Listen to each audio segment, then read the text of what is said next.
aspects and phrases of the speech. Reveals what his dreams and goals were and what ideals they were trying to understand and analyze the different ways in which the black population was discriminated.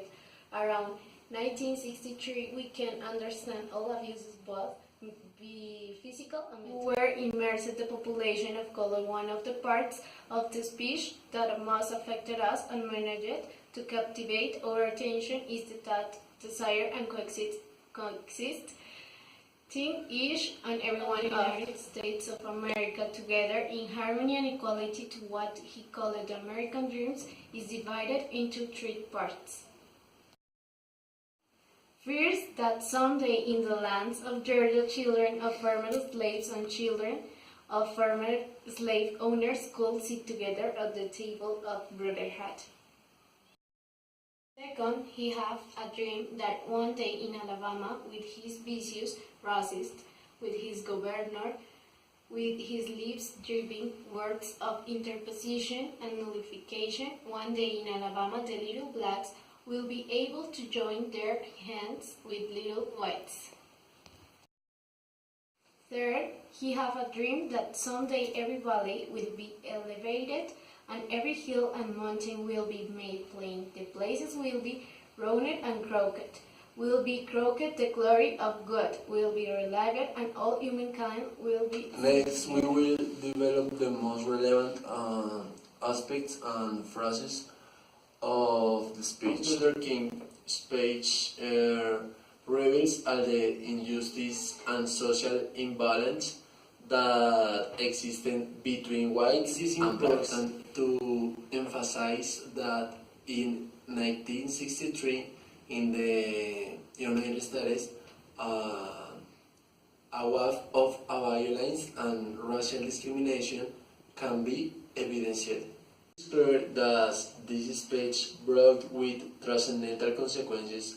The greatest example of the impact of Martin Luther King speech is the arrival to the presidency of the United States of America by a man of black complexion who would eventually direct the population of the United States of America in this great majority of white complexion.